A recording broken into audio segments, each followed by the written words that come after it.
Good morning, everybody. Or good evening, should I say. It's been one of those days today. It's a real horrible, messy, horrible, crappy day. Just change that like that. Hello, and welcome to another Tuesday night chat. And we have a lot to chat about, to be fair. There is a lot to chat about. Yeah, there you go, get the light sorted. Right, how is everybody? Hope everyone is good. Oh, it's been an enjoyable week. So, been working on a World Eater, Terminator, loving it. I have this young lady to build, and I was doing a little bit more on Azrael. So he's looking pretty good now. Standing at the edge, highlights on that green. It's looking quite crisp and nice. But we have lots to check out. So let's jump in right away. So we're going to jump into here, because I think this is pretty much where we got to kind of last week. So there's a nice like hobby roundup of Warhammer chat. It's what we do on a Tuesday night. We look back at everything that's happened over the week, and we stick the painting to Sunday night streams. So what we got: Forge World pre-orders. 6 more legions get their new upgrades. So Blood Angels, Death Guard, Iron Hands, Night Lords, Spacey Wolves. I do not like the Space Wolf one. I don't like this knot crap that they've got on them. Just don't like it. And the head looks derpy as fuck. World Leaders, and that is it. So that's what's coming up. And obviously March for McCrag happened as well. So there's some pretty cool stuff for March for McCrag. Some nice Ultramarines. I've seen this one from Cheesehammer on Instagram a lot. So yeah, some nice stuff. Pete, that's really nice. That's nice. It's pretty nice. Very nice. Ooh, very cool. That's nice and clean. That's really, really nice. Very cool. Nice. Oh, awesome. That's it. So obviously, there is relatively big news in the way of Warhammer, in the fact that old Louise is no longer at Warhammer. Is no longer working for Games Workshop. She has indeed left Games Workshop and has become a content creator on her own right. So once we've done the roundup and had a little bit of look at the Warhammer, we'll jump over to her YouTube channel and we'll have a little look at what she does, and we'll have a look at her Patreon and stuff. So this is the new character which I was talking about around about the preview thing for the OCR Bone Reapers. He looks kind of cool, kind of making bony things. That was the artwork that we seen. So refined creations, improve the rend characteristic of this unit's melee weapons by 1. Okay. There's a spell that is casting value of 5. Come nice and low.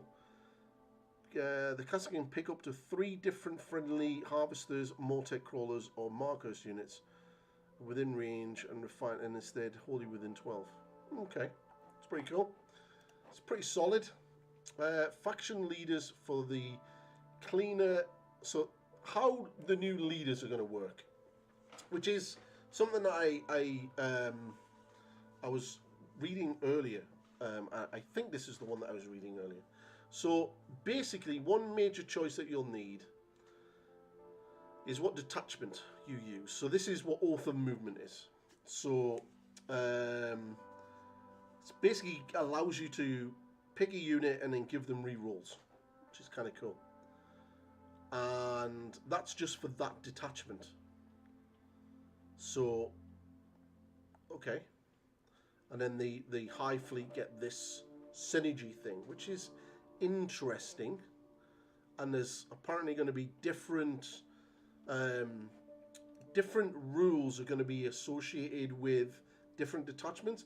So this is, I was talking to Big Pete Pratt, and we think that this is kind of how they're going to handle the sub-factions. So certain sub-factions are going to have a detachment for that sub-faction, and that will have all the rules for that sub-faction. So if you want to play Imperial Fists, there will be an Imperial Fist detachment with all of the necessary rules, stratagems, and everything associated with that. Same as if you want to play Raven Guard or Ultramarines or whatever, and then they'll be there. Now, the thing is the question is, are you going to need to buy a Space Marine Codex and a successor book, successor chapter book, or are they all going to go back into one codex, and then the unorthodox ones like the Dark Angels, Space Wolves and Blood Angels and Black Templars being outside of that, outside of the Space Marine book? Because, you know, there's going to be a lot of sort of new units and things. So you got like the stratagems, and then Armor of Faith, Artifice Armor is back, so 2 up armor save and a Feel No Pain, which is pretty cool. Black Library is new pre-orders, and then obviously these two Chickarellis, OCR Bone Reapers. I think they fixed the article now, have they? Yeah, they have fixed the article, because when they first put this up, it was the Soulblight Gravelords pictures there, and that's not a bad Vanguard box, you know. 5 Cavalry, the Harvester, 20 Mortec Guard, and this dude down here. That's pretty solid. I mean, getting 3 of them would be a pretty solid foundation for any OCR Bone Reapers army. The cards, and a book that I'm going to have to buy, because I've seemed to have acquired a lot of undead. So I was umming and ahhing about doing an undead army, and I chose Lumineth Realm Lords instead. And I seem to have... Good evening, Ray. And I seem to have acquired quite a lot of Soulblight Gravelords. To the point where I'm probably going to need to get the core element of the army, so skeletons or zombies. I've got a lot of direwolves. I've got a lot of characters and a lot of vampires. It's like dirt cheap, and the vast majority of it is either just built and not painted, or not built at all. So it's really, really good. So yeah, there's a book that I'm going to have to get.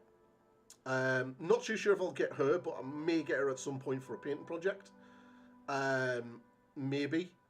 But the Vanguard box, well, for a start, I don't really need any more vampires on foot, because I've got a lot of vampires on foot.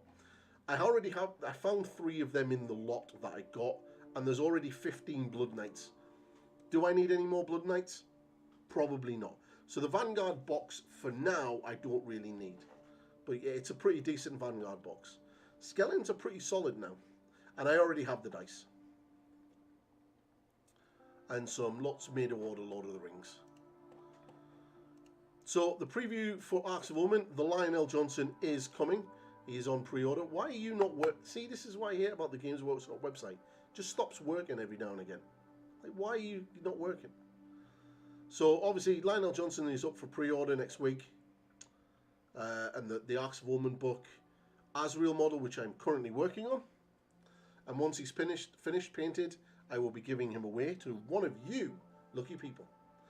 Commander Dante, I might get him to paint up in non-metallic gold. Might be cool.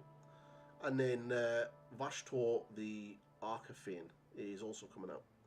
Some Sanguinary Guard dice. Does this mean that Primaris Sanguinary Guard will be coming? Is this Games Workshop hinting? Boarding Patrols for the Votan, really good box. And this very weird box, which is not too sure what that's for, but it's coming. White Dwarf is also coming out. There's a big sort of campaign sort of happening in the White Dwarf. There's something to do with the Red Angel. Yeah. So I don't subscribe to White Dwarf anymore because I find it quite boring. But some new 10th edition stuff. The new... Oh, wow, that was loud.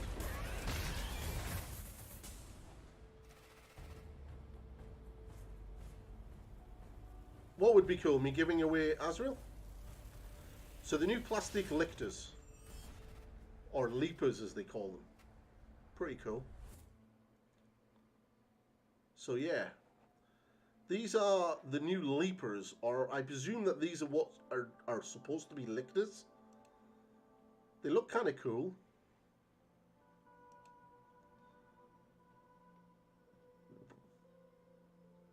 Yeah. Don't think the paint job on them is as clean as it normally is. Might just be the photos. But no sort of teaser about the rules. And then Lionel Johnson, we can download his data slate. Let's download it. So here we go. Lionel Johnson. So, yeah. Once he's done, I'll be putting him in. So he's 16 power. He has a movement of 8, weapon skill, ballistic skill 2, strength and toughness 6, 9 wounds, 10 attacks, a leadership 11, and a 2-up save. I presume he's got an invulnerable save. He has a 4-up invulnerable save. So his pistol can be fired in bolt or plasma. So it's essentially... Okay, that's pretty cool. And then he has the sword, which is either going to be 20 attacks, hitting on 2s, at strength 6 -3, 2 damage apiece. Or he'll do 10 attacks at strength 10 -5, 4 damage apiece. Fucking hell, what? So he's got the Forest Walker, so he can do the whole... During deployment, you can set this up in the Shadow Pass, so he kind of has like his own little deep strike, which is kind of crazy, especially with if that survives into 10th edition, because he may actually be able to join units. Each time this model is made to... Saving throw is made for this model against a melee attack. An unmodified 6. The attack model suffers 1 mortal wound. Okay, so that's been taken directly out of Age of Sigmar. If this model is engagement, any units that can fight first. Wow. So yeah, he's pretty nuts. He's pretty nuts, to be fair. But that's the Lion. The Lion. Rumor Engine.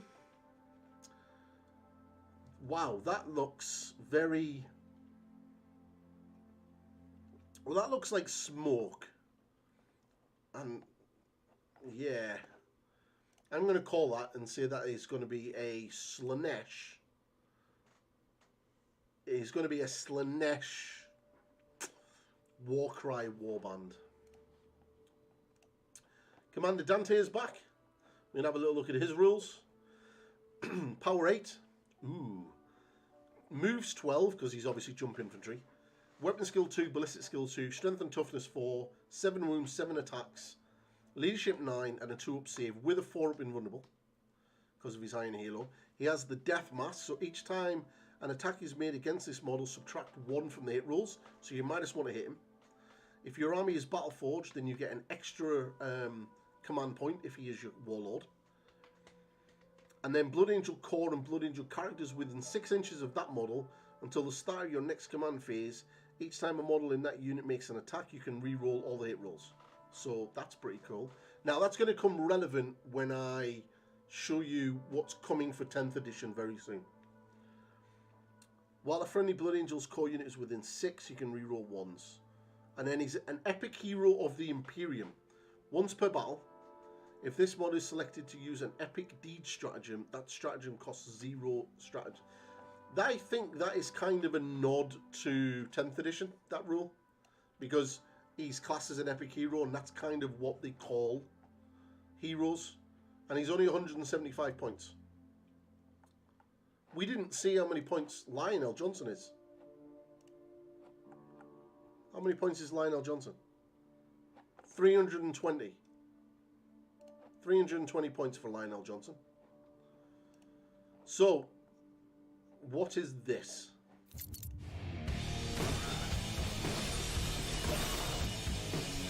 Wow.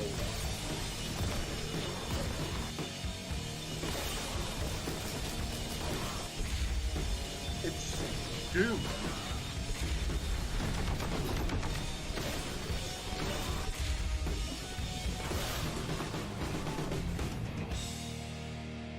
Okay.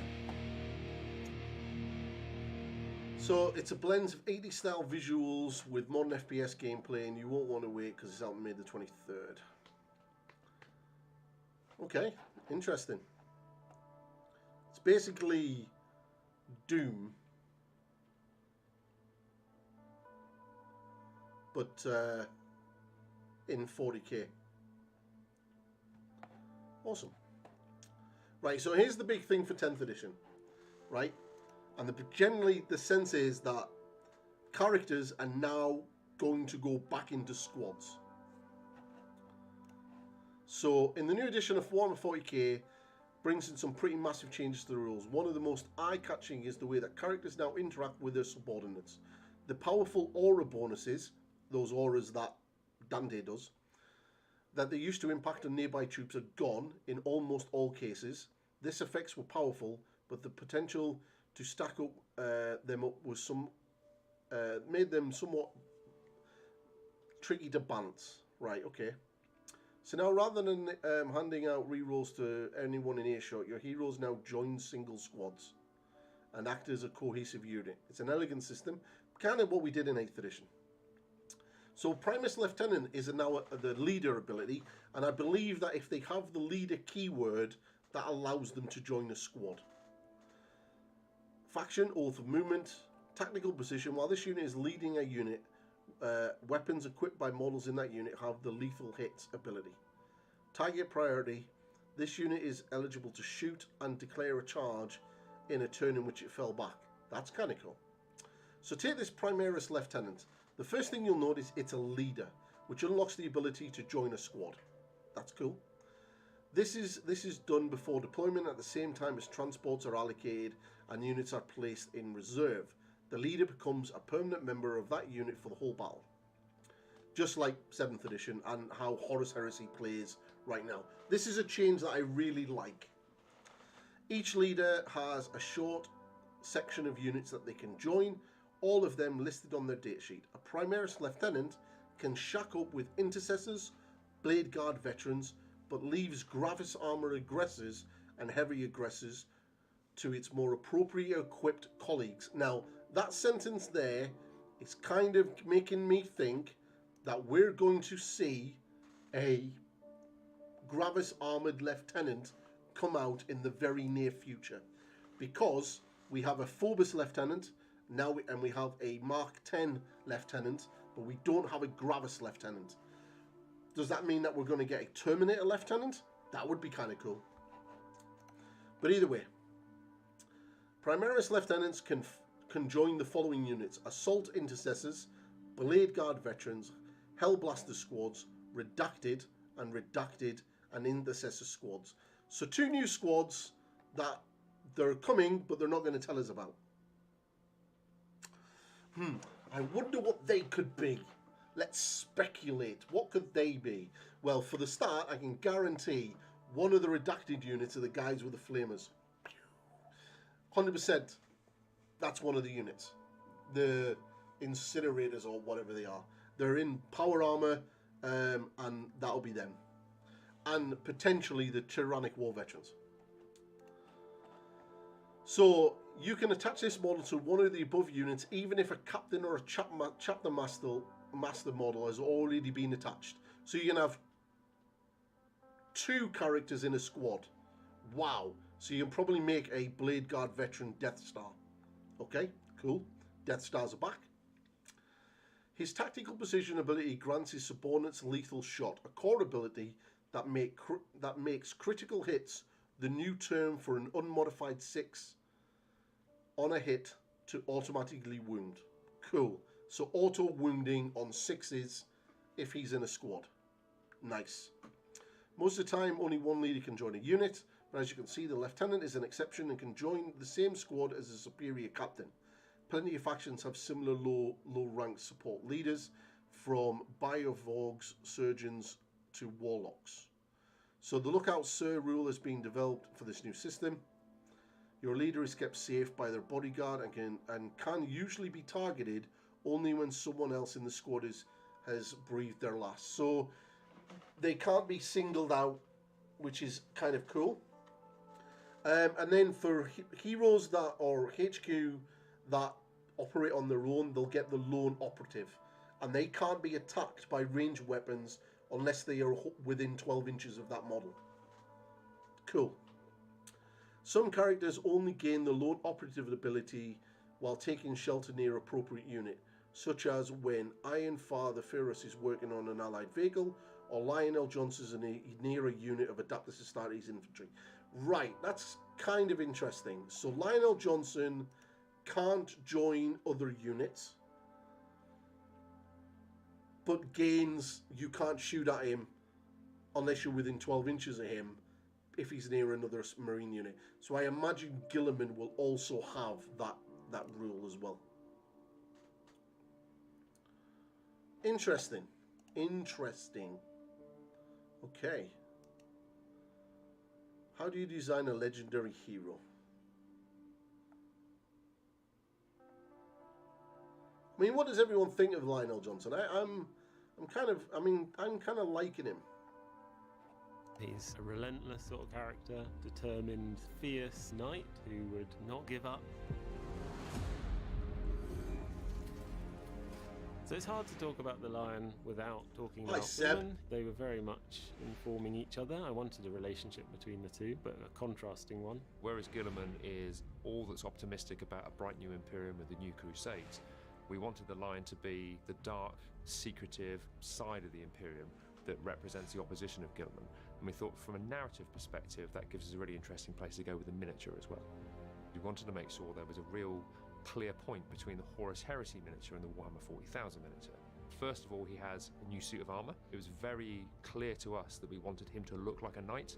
Guilliman is a re-embodiment of the Emperor, has a lot of classical and over-the-top decoration. The lion suit was quite stripped back. He has a lot of personalised elements, such as the lion as an icon. He's got it on his tilting plate. He's also got a sculptural element on his right shoulder pad. And he looks like Tywin Lannister. Lion pelt on his back too. So his honorific as the lion. Tywin Lannister is the lion. A big part of the model is that shield that he's holding. I had this idea that it would be really cool for the loyalist Primarchs to inherit one item from their dad's armory. So we decided that should be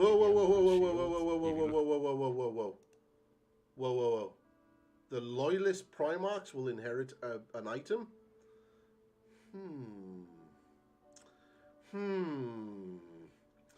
Is that a little subtle hint that potentially we're going to get more? Lehman Russ being a prime example? Look at the design on the shield. It's a single-headed eagle, which represents the Emperor, with a serpent in his mouth, representing evil, chaos, or Horus himself. Like the Emperor's suit of armour, it's absolutely over the top.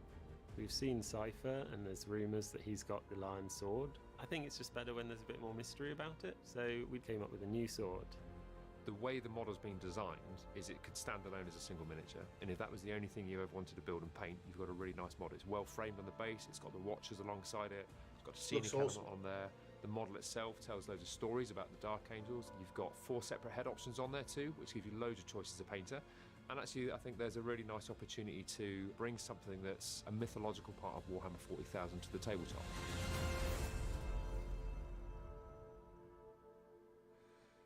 A buckle, a sword, and a shield. Well, we all know that the shield is on Lion, the sword is being carried by Gilliman. So yeah, so that's kind of cool. I like how the fighting world he is. So yeah, that's that. That is the roundup. It's the roundup. So we're gonna get this on first. We're gonna have a little look, because as I was saying,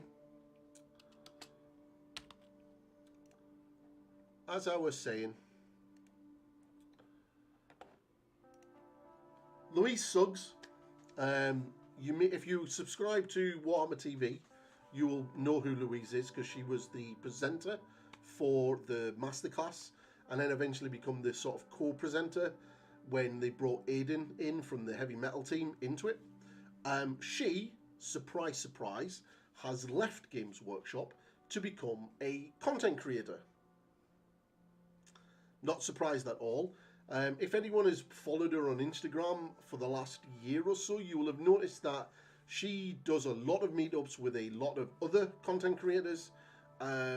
There's a lot of selfies with other content creators, and There's a notorious content creator known as Mr. Duncan Rhodes who has done extremely well from leaving Games Workshop and becoming a content creator on his own. So it's obviously that Louise has decided that she is going to do the same. Not only that, but her partner is Rob the Honest Wargamer, who is a content creator on Twitch and has no real love for GW.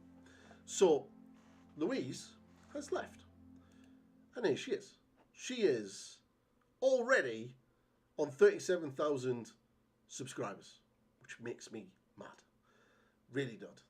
And she has 2 videos, and we're going to watch this one. Welcome to Rogue Hobbies.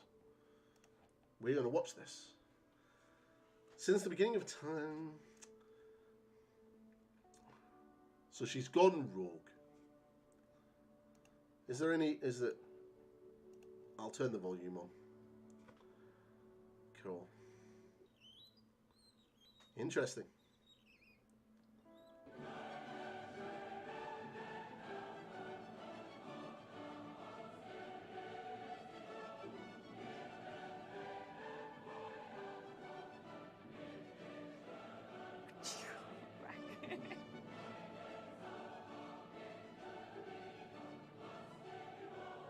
So we can't take all in.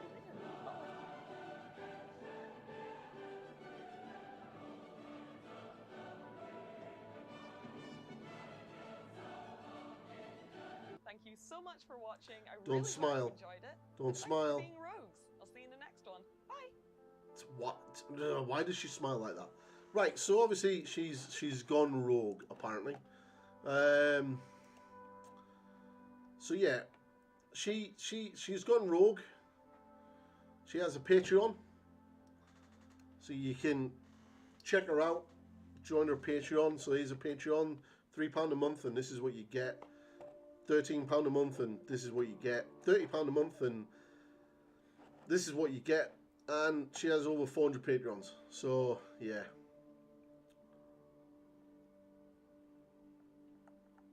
Cool. So this is what she's been doing. So yeah, another Games Workshop employee has gone rogue. So yeah, cool. So as a small-time content creator, this is just I hate this. Hate it. Because it just makes it incredibly difficult for actual content creators to actually try to get traction, because you can't, because the one good thing is Games Workshop won't send her stuff. That's guaranteed, because, you know, she went rogue. But yeah, there is there is that. So I did another YouTube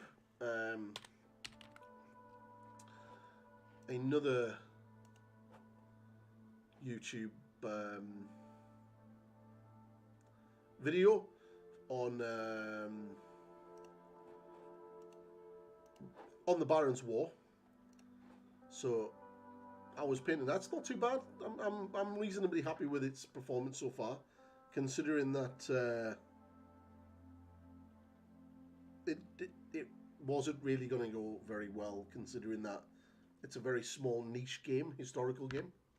But there will be more of that coming because I enjoy painting it. So just to have a little look at some of the stuff.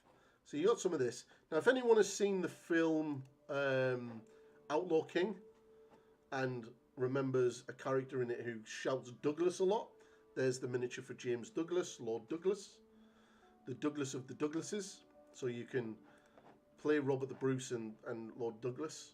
Edward Longshanks. I was painting this guy up in my video, so I still need to do the freehand on the shield. I haven't done that yet. That's actually a decal.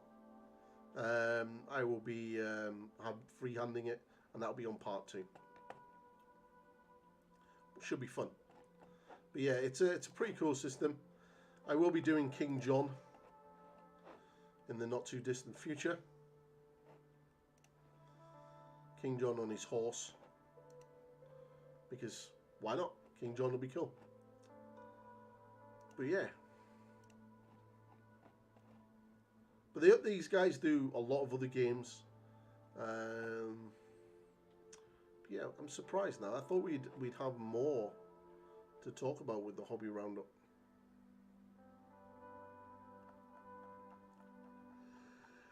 Oh, pardon me. It's been a long day today. So, Mr. Raimundo, how are you? How have you been? Speaking of the new thing for 10th edition, actually, while I remember, with characters being able to join units now, the rumour that the World Eaters are going to be getting a Juggernaut unit, mounted cavalry unit for the World Eaters is pretty much looking like it's definitely going to happen, because you have two mounted. The only real characters that the World Eaters have are Khan the Betrayer, and you're not going to put Khan the Betrayer in a unit of Berserkers because he'll kill those Berserkers. So you're going to have him running around on his own. He'll probably have the Lone Operative rule. That's how I imagine Khan to work. He'll have the Lone Operative rule rather than the Leader rule, because you don't want to put him in a unit because he'll just kill the guys around him. Then we have the Master of Executioners, which will be able to join a unit. And then we have two other HQs other than the Demon Prince and Angron, which is the Lord Invocatus and the Lord on a Juggernaut. But they can't join units because there's no units for them to join, unless we get a cavalry unit that's definitely coming. So I think we'll get a few more. I think we're probably going to get a couple more HQs, a couple more of them in regards to sorry, I'm turning this camera on. In regards to a couple more HQs. So I think we'll probably get a Lord on foot. I'm hoping that we get a Terminator Lord, because then I can actually like use that guy, which would be kind of nice, because at the moment I can't actually use him right now. So hopefully I'll be able to get to use him. Then, yeah, living the dream. Then I do think we'll get a Chaos Lord on foot, or a World Eater Lord on foot. A Butcher Surgeon. The only thing I want is Ghazghkull to be able to be played with all clans. Well, he should be. He should be able to be, because he's like the boss of bosses. But then he should only be able to join Mega Knobs. A unit of knobs with big plastic choppers. Technically.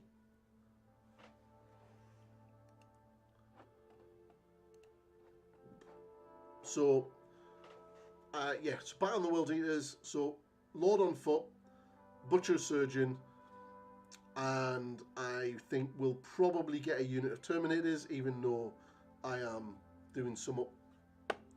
And we'll probably also get the Cavalry unit. I've heard the rumour is that the World Eaters are only going to get 4 units.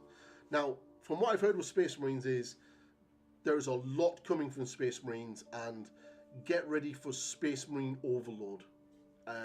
Once 10th edition drops in June, by August through to about September time, August, September, October, it's just going to be wall-to-wall Space Marines.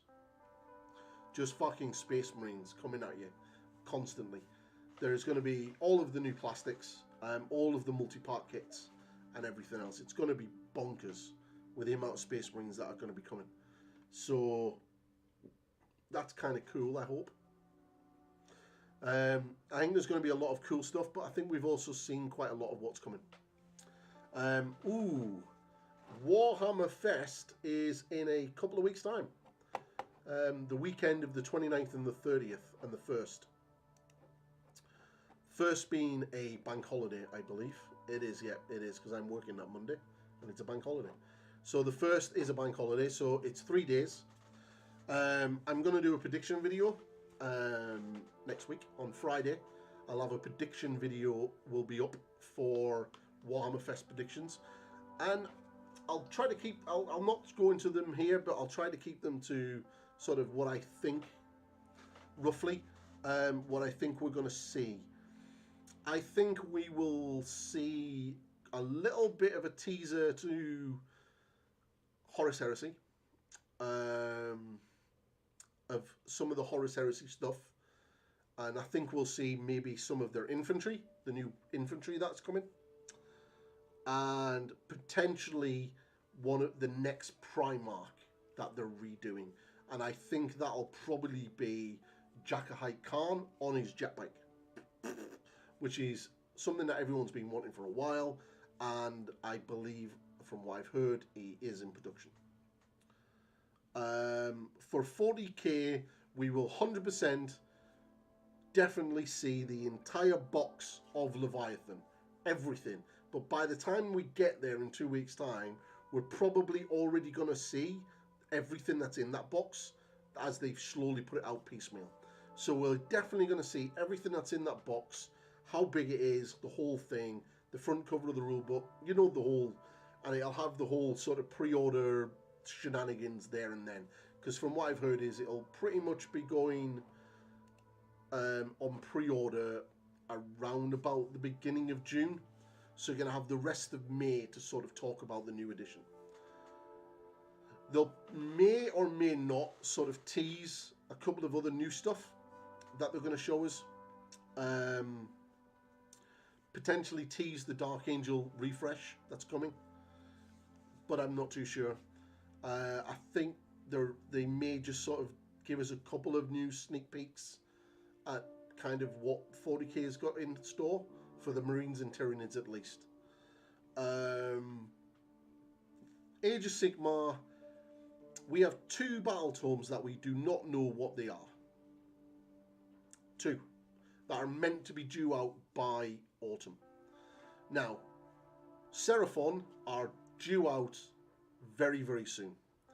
We know what's coming. They've already shown us the launch box. In fact, I wouldn't be surprised if that launch box doesn't go on pre-order in the next couple of weeks.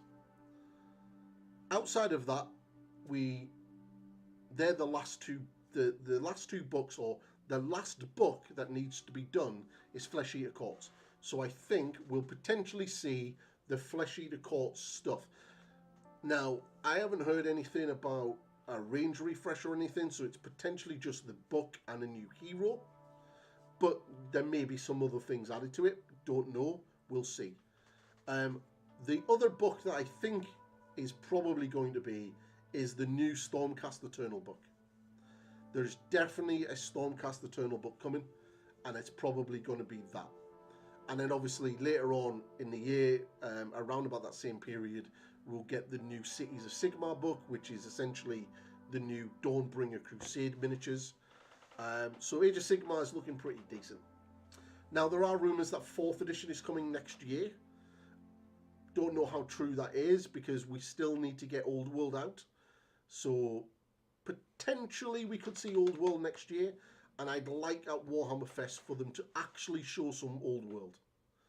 And I think Warhammer Fest is potentially, in 2 weeks' time, is potentially where we will see a substantial piece of Old World. Because right now it's only been the odd article now and again, and they've not really shown anything. And if they've shown Old World off at Warhammer Fest, that's a really big thing alongside the already announced 10th edition. If you get me? And then there's the rumours of Epic Horus Heresy, which is apparently also supposed to be coming out. So it's taking Adaptus Titanicus and expanding it with infantry and tanks, so we can have the old classic Epic again. Which is, if that's the case, I will 100% get back into that, because I loved Epic back in the day. So we will see. But Epic Heresy, 100%. I think we'll see a lot of Old World. The missing book for Age of Sigmar, and for 40k a teaser at basically what's coming after the launch box. But potentially that's what I think we're going to get in rather a sort of quick gist of what we're getting. So yeah, I think it's going to be an interesting think it's going to be an interesting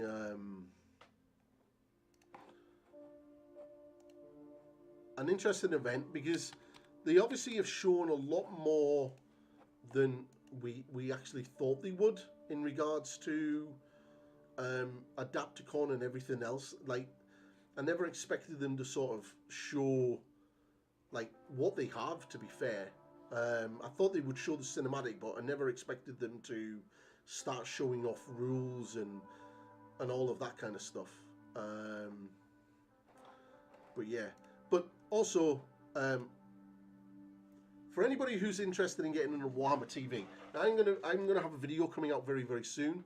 I was in the process of making it, and then they released the one-off episode of Iron Within, which kind of sort of made me have to go back and edit the video and re-record parts, and essentially I binned it and I've just started again.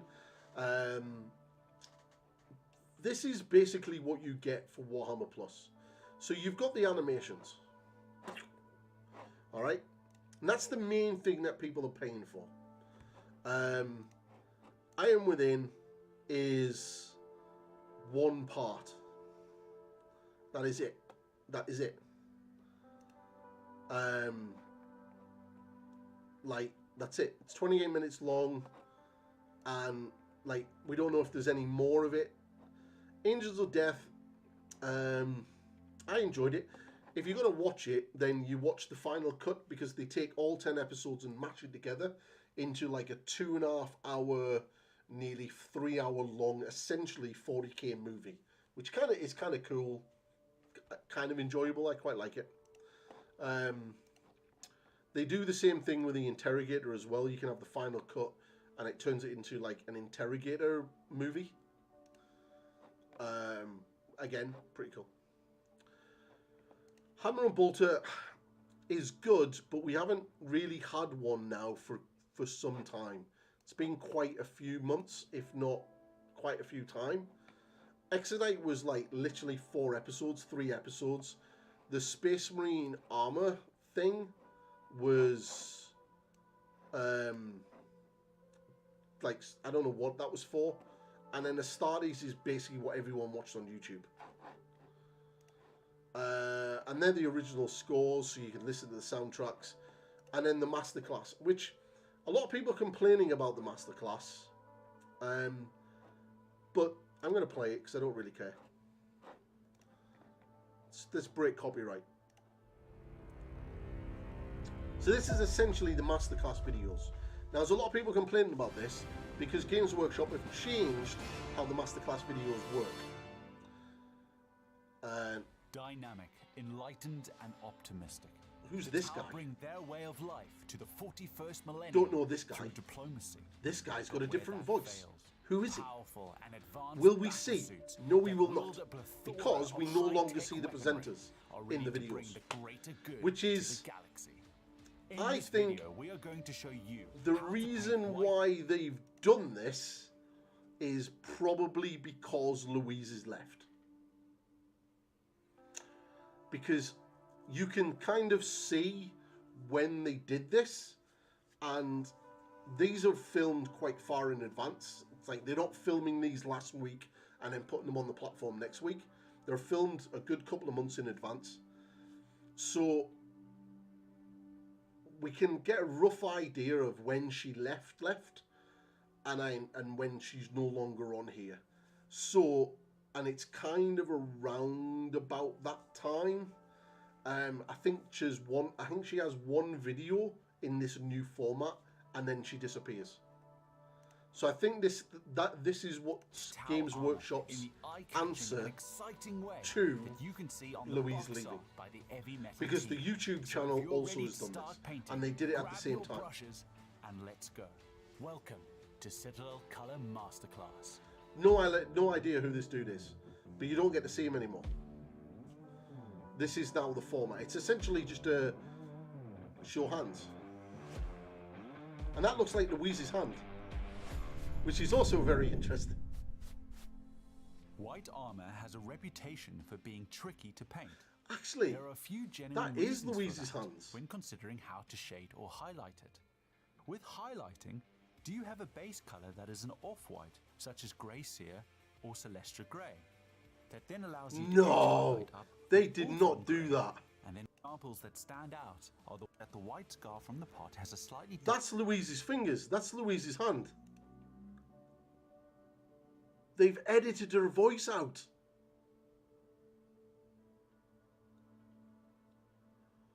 Oh my god.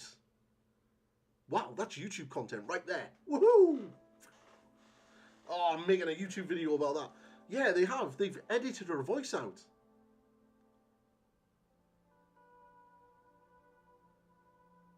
That is nuts. Now, I never expected them to do that, but now that she's left, this only went up on Warhammer TV a week or so ago. They've literally, she's filmed this, but they've edited her voice out of the video, or not used her voice. That's mental. Yeah, that's Louise's hands. You need to do is wash off your brush, but not completely dry it. Leave some water on the brush to just soak up the... Oh my god. Is the masterclass any good? Nah, some of them are really good. Some of them not so good. Oh my god, I don't believe they've done that. That is fucking bonkers. Let's check the other one. The one before this.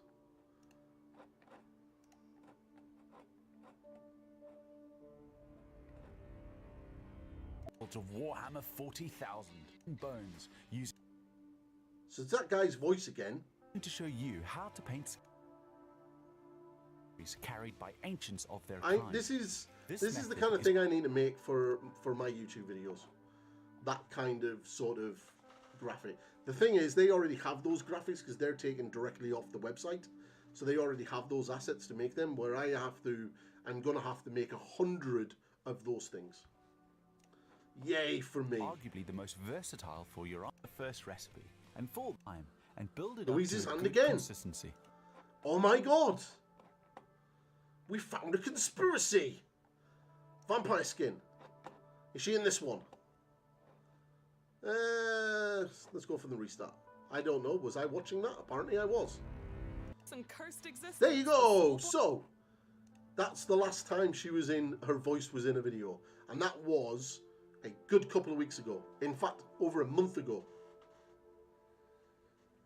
That was. I believe that popped up sometime in March.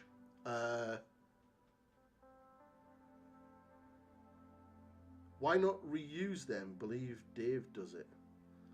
He's made his own.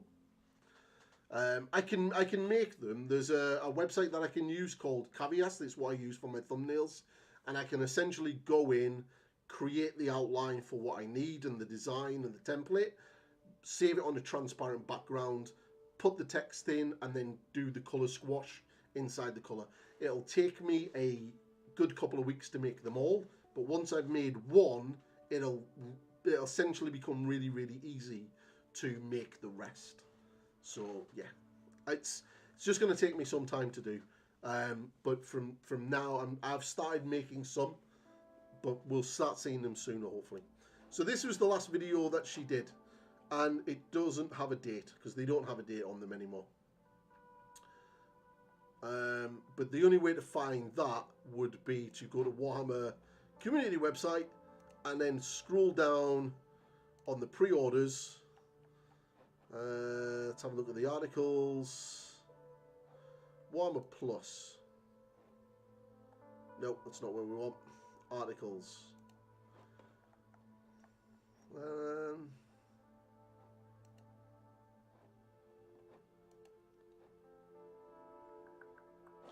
That might be the one that we need.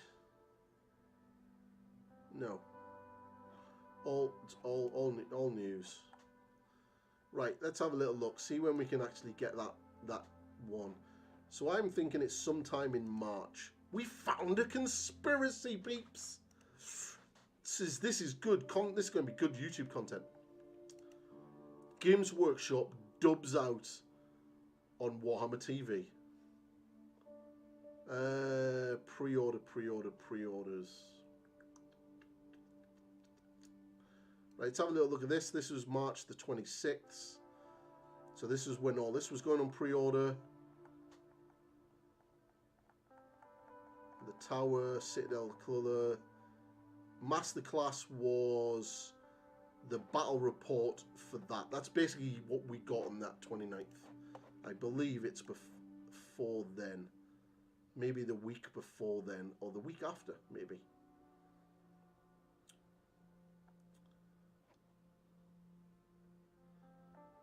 We'll go for the next week. It was definitely before the Adepticon previews.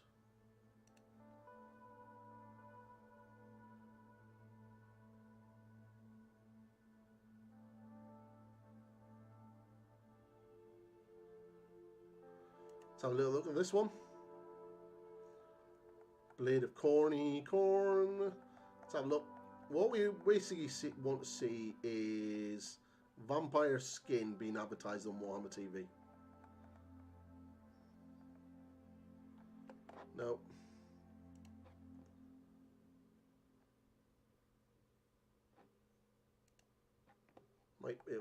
Normally on the Sunday preview, not the actual Saturday one. So it tells you on the Sunday what's coming for Warhammer TV. So that was Lionel Johnson and stuff, so it's not that one.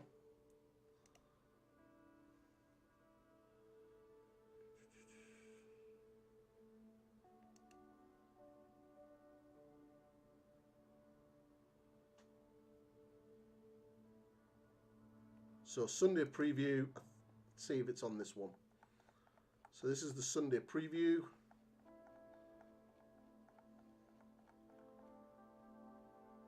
So that was the skulls. So we know from the skulls that's that one. And that is, and she's not in her, she paints it, but it's not her voice. So that was previewed, available on March the 15th. So we know it's a bit earlier than that. So we're looking at the next preview.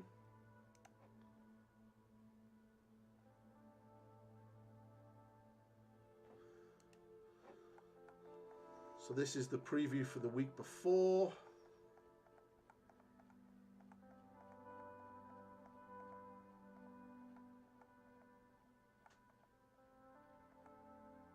It's not in that one. I can't believe they've done that. That is mental. Like, proper mental.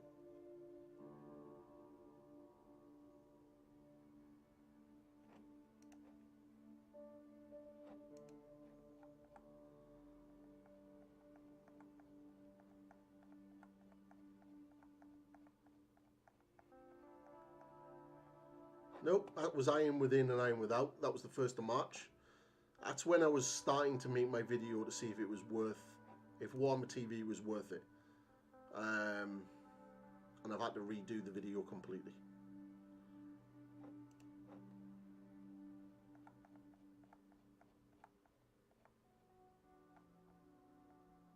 Nope. Jesus, this is way back into February. Damn. Do you see what I mean by how inconsistent the content is? Like, this is pretty bad when, and the fact that they've took the dates and everything off as well, so you can't see that. Nope, want this one. Astra Militarum, all getting previewed. Warhammer TV. There we go. So, that video that she speaks on, this one here, the vampire skin one, that is available from the 15th of March. It's the 15th of March was when that video becomes available. And that's the last time that she speaks in one of those videos. Holy shit. And then after that, they've edited out her voice of the videos. That is bonkers. Absolutely bonkers. Wow. I am so making a video about this. So making a video. In fact, I am going to save that image.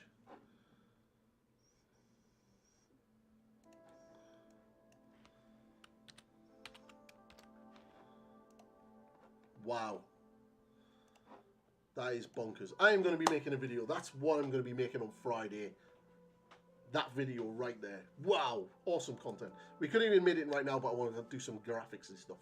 But yeah, so basically what we found is Games Workshop have removed the voice of Louise on the Warhammer Masterclass videos, and it's essentially it's only 2 videos, but she's paints the miniature, but she doesn't narrate the video. Some random voice is doing it instead.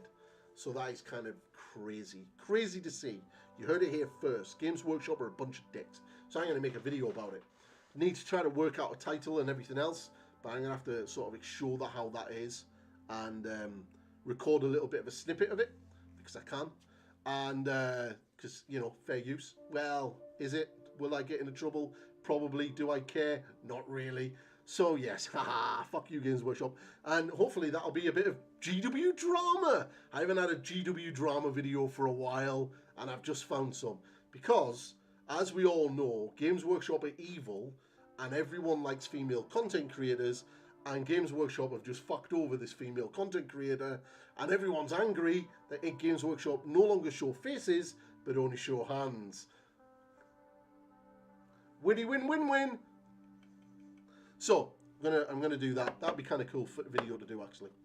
But anyway, I have a painting lesson to do with young Ray.